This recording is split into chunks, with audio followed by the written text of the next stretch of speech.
ನೀವು ಊಹಿಸಬಹುದಾ, ಒಬ್ಬ ಶಾಂತ ಬ್ರಾಹ್ಮಣ ವಿದ್ಯಾರ್ಥಿ ಅಪಮಾನನನ್ನು ಸಹಿಸದೆ ಶಸ್ತ್ರ ಹಿಡಿದು ಒಂದು ಸಾಮ್ರಾಜ್ಯವನ್ನೇ ನಿರ್ಮಿಸಿದರೆ?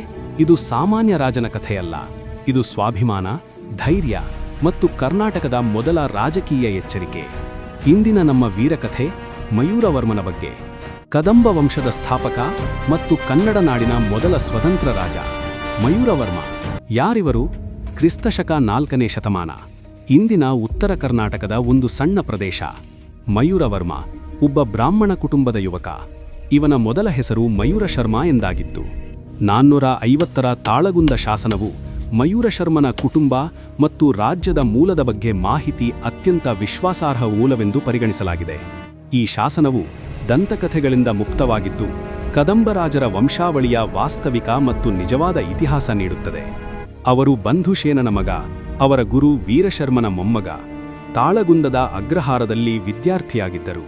ಈ ಶಾಸನವು ಕುಟುಂಬಕ್ಕೆ ಕುಟುಂಬದ ಮನೆಯ ಬಳಿ ಬೆಳೆದ ಕದಂಬ ಮರದಿಂದ ಹೆಸರಿಸಲಾಗಿದೆ ಎಂದು ದೃಢಪಡಿಸುತ್ತದೆ. ಗುಡ್ನಾಪುರ ಶಾಸನವು ಮಯೂರಶರ್ಮನ ಪೋಷಕರನ್ನು ಮತ್ತು ಅವರು ಕ್ಷತ್ರಿಯ ಪಾತ್ರವನ್ನು ಪಡೆದುಕೊಂಡಿದ್ದಾರೆ ಎಂದು ಮತ್ತಷ್ಟು ದೃಢಪಡಿಸುತ್ತದೆ. ಕದಂಬ ವಂಶದ ಸಂತತಿಯನ್ನು ವಿವರಿಸುವ ಹಲವಾರು ದಂತಕಥೆಗಳಿವೆ. ದಂತಕಥೆಯ ಪ್ರಕಾರ ಮಯೂರಶರ್ಮನು ಕದಂಬ ಮರದ ಕೆಳಗೆ ಜೈನ ಮುನಿಯ ಸಹೋದರಿಗೆ ಜನಿಸಿದನು. ಮತ್ತೊಂದು ದಂತಕಥೆಯ ಪ್ರಕಾರ ಕುಟುಂಬವು ತ್ರಿಲೋಚನ ಕದಂಬ ಎಂಬ 3 ಕಣ್ಣುಗಳು 4 ತೋಳುಗಳುಳ್ಳ ಜೀವಿಯಿಂದ ಬಂದಿದ್ದು, ಅವರು ಕದಂಬ ಮರದ ಬೇರುಗಳಲ್ಲಿ ಬೀಳುವ ಶಿವನ ಹಣೆಯಿಂದ ಬಂದ ಬೆವರಿನ ಹನಿಗಳಿಂದ ಜೀವಕ್ಕೆ ಬಂದರು ಎಂಬ ಅನೇಕ ದಂತಕಥೆಗಳಿವೆ. ಆದರೆ ನಾವು ಶಾಸನಗಳ ಪ್ರಕಾರ ನೋಡುವುದಾದರೆ ಅವರಿಗೆ ಆಸಕ್ತಿ ಯುದ್ಧದಲ್ಲಲ್ಲ, ಬದಲಾಗಿ ವೇದ, ಶಾಸ್ತ್ರ, ಸಂಸ್ಕೃತ ವಿದ್ಯೆಯಲ್ಲಿತ್ತು. ತಾಳಗುಂದ ಶಾಸನದ ಪ್ರಕಾರ ಮಯೂರಶರ್ಮನು ತನ್ನ ಗುರು ಮತ್ತು ಅಜ್ಜ ವೀರಶರ್ಮನ ಜೊತೆಗೂಡಿ ಪಲ್ಲವರ ರಾಜಧಾನಿಯಾದ ಕಾಂಚಿಗೆ ವೇದಾಧ್ಯಯನ ಮಾಡಲು ಹೋದನು. ಆ ಸಮಯದಲ್ಲಿ ಕಾಂಚಿಯು ಒಂದು ಪ್ರಮುಖ ಘಟಿಕಾಸ್ಥಾನ, ಅಂದರೆ ಕಲಿಕಾ ಕೇಂದ್ರವಾಗಿತ್ತು. ಅಲ್ಲಿ ಪಲ್ಲವ ಕಾವಲುಗಾರನಿಂದ ಅವಮಾನಿಸಲ್ಪಟ್ಟ ನಂತರ ಕೋಪಗೊಂಡ ಮಯೂರಶರ್ಮನು ತನ್ನ ಬ್ರಾಹ್ಮಣ ಅಧ್ಯಯನವನ್ನು ತ್ಯಜಿಸಿ ತನ್ನ ಅಪಮಾನಕ್ಕೆ ಪ್ರತೀಕಾರ ತೀರಿಸಿಕೊಳ್ಳಲು ಕತ್ತಿಯನ್ನು ತೆಗೆದುಕೊಂಡನು ಎಂದು ತಾಳಗುಂದ ಶಾಸನವು ಈ ಘಟನೆಯನ್ನು ಸ್ಪಷ್ಟವಾಗಿ ವಿವರಿಸುತ್ತದೆ. ಮಯೂರಶರ್ಮನ ಕನಸು ಮಹಾನ್ ಪಂಡಿತನಾಗಬೇಕು ಎಂಬುದಾಗಿತ್ತು. ಆದರೆ ವಿಧಿಗೆ ಬೇರೆ ಯೋಜನೆಯೇ ಇತ್ತು.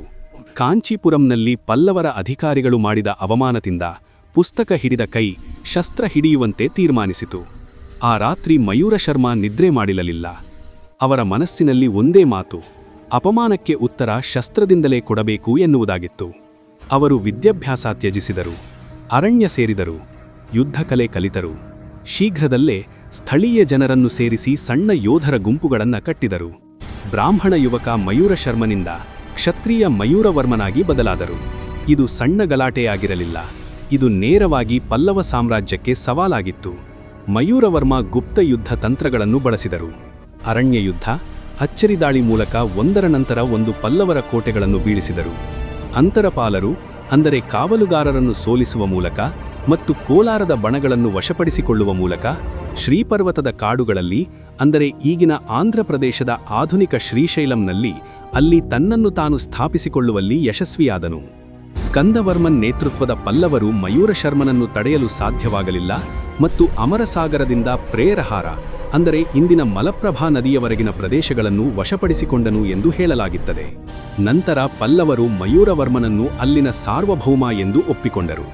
ಕ್ರಿಸ್ತಶಕ ಸುಮಾರು 345ರತ್ತಿಗೆ ಮಯೂರವರ್ಮ ತಮ್ಮ ರಾಜಧಾನಿಯನ್ನ ಬನವಾಸಿಯಲ್ಲಿ ಸ್ಥಾಪಿಸಿದರು. ಇಲ್ಲಿಯೇ ಹುಟ್ಟಿತು ನಮ್ಮ ಕರ್ನಾಟಕದ ಮೊದಲ ಸ್ವತಂತ್ರ ರಾಜವಂಶ ಆದ ಕದಂಬ ಮನೆತನ. ಇದು ಕೇವಲ ರಾಜಕೀಯ ಜಯವಾಗಿರಲಿಲ್ಲ, ಬದಲಾಗಿ ಇದು ಕರ್ನಾಟಕದ ಸಾಂಸ್ಕೃತಿಕ ಕ್ರಾಂತಿಯಾಗಿತ್ತು. ಬನವಾಸಿಯು ಇಂದಿನ ಕರ್ನಾಟಕ ಪ್ರದೇಶಕ್ಕೆ ಸ್ಥಳೀಯವಾದ ಮೊದಲ ಸ್ವತಂತ್ರ ರಾಜ್ಯವಾಗಿ ಹೊರಹೊಮ್ಮಿತು. ಮಯೂರವರ್ಮ ಮುಂದೆ ತ್ರೈಕೂಟಗಳು, ಅಭಿರರು, ಸೆಂದ್ರಕರು ಮತ್ತು ಪಲ್ಲವರನ್ನು ಸೋಲಿಸಿದನು. ನಂತರ ಪರಿಯಾತ್ರಕರು, ಶಾಕಸ್ಥಾನ, ಮೌಖರಿಗಳು ಮತ್ತು ಪುನ್ನಾಟರನ್ನು ಹಿಮ್ಮೆಟ್ಟಿಸಿದನು ಎಂದು ತಿಳಿದುಬಂದಿದೆ.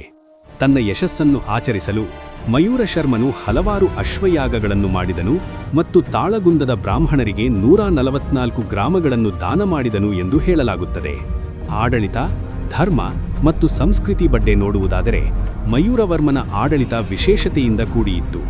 ಇವನು ಬ್ರಾಹ್ಮಣರಿಗೆ ಆಶ್ರಯ ನೀಡಿದ್ದನು, ಯೋಧರಿಗೆ ಗೌರವ ಕೊಡುತ್ತಿದ್ದನು, ಧರ್ಮಗಳಿಗೆ ಸ್ವಾತಂತ್ರ್ಯವನ್ನ ನೀಡಿದ್ದನು. ಇವನು ಶೈವ ಧರ್ಮದ ಪೋಷಕನಾಗಿದ್ದನು ಆದರೆ ಉಳಿದ ಧರ್ಮಗಳಿಗೂ ರಕ್ಷಣೆ ನೀಡಿದ್ದನು. ಒಟ್ಟಾರೆ ಇವನು ಕನ್ನಡ ನಾಡಿನ ಆತ್ಮಗೌರವದ ಪ್ರತೀಕವಾಗಿದ್ದನು. ಸಂಸ್ಕೃತ ಶಾಸನಗಳೊಂದಿಗೆ ಸ್ಥಳೀಯ ಭಾಷೆಗೆ ಮಹತ್ವ ನೀಡಿದನು. ಇದು ಮುಂದಿನ ಕನ್ನಡದ ರಾಜಕೀಯ ಪರಂಪರೆಯ ಬೀಜವಾಗಿ ಪರಿವರ್ತನೆಯಾಯಿತು. ಮಯೂರವರ್ಮನ ನಂತರ ಕದಂಬ ವಂಶ ಮುಂದುವರಿದಾಯಿತು. ಕಾಕುಸ್ಥವರ್ಮ, ಶಾಂತಿವರ್ಮ ಮತ್ತು ಮೃಗೇಶವರ್ಮ ಆಡಳಿತ ನಡೆಸಿದರು. ಇವರೇ ನಂತರ ಚಾಲುಕ್ಯರು, ರಾಷ್ಟ್ರಕೂಟರು ಮತ್ತು ಹೊಯ್ಸಳರಿಗೂ ಪ್ರೇರಣೆಯಾದವರು. ಮಯೂರವರ್ಮ ಏಕೆ ಮಹಾನೆಂದು ಗೊತ್ತೇ ಸ್ನೇಹಿತರೆ? ಮಯೂರವರ್ಮನು ಮೂಲತಃ ರಾಜಕುಮಾರನಾಗಿ ಹುಟ್ಟಿರಲಿಲ್ಲ. ಅವನಿಗೆ ಸಿಂಹಾಸನ ಸಿದ್ಧವಾಗಿರಲಿಲ್ಲ. ಆದರೂ ಅವನು ಅಪಮಾನಕ್ಕೆ ಶೌರ್ಯದಿಂದ ಉತ್ತರ ನೀಡಿದನು. ವಿದ್ಯೆಯಿಂದ ಯುದ್ಧಕ್ಕೆ ಬದಲಾವಣೆ ಮಾಡಿಕೊಂಡನು. ಕರ್ನಾಟಕದ ಮೊದಲ ಸ್ವತಂತ್ರ ರಾಜ ಎನಿಸಿಕೊಂಡನು. ಅವನು ರಾಜನಿಗಿಂತ ಒಂದು ಯುಗದ ಸಂಕೇತವಾಗಿ ಹೊರಹೊಮ್ಮಿದನು ಎನ್ನಬಹುದು. ನಿಮಗೆ ಈ ಸ್ವತಂತ್ರ ಯೋಧ ಮಯೂರವರ್ಮನ ಅದ್ಭುತ ಕಥೆ ಇಷ್ಟವಾಗಿದ್ದರೆ ಲೈಕ್ ಮಾಡಿ, ಇಲ್ಲವಾದಲ್ಲಿ ಡಿಸ್ಲೈಕ್ ಮಾಡಿ. ಮತ್ತು ಇಂತಹ ಮರೆತ ಕರ್ನಾಟಕ ಇತಿಹಾಸವನ್ನ ಸಿನಿಮಾ ಶೈಲಿಯಲ್ಲಿ ನೋಡಲು ಅನ್ಟೋಲ್ಡ್ ಪೇಜಸ್ ಕನ್ನಡ ಚಾನೆಲ್ಗೆ ಸಬ್ಸ್ಕ್ರೈಬ್ ಮಾಡಿ.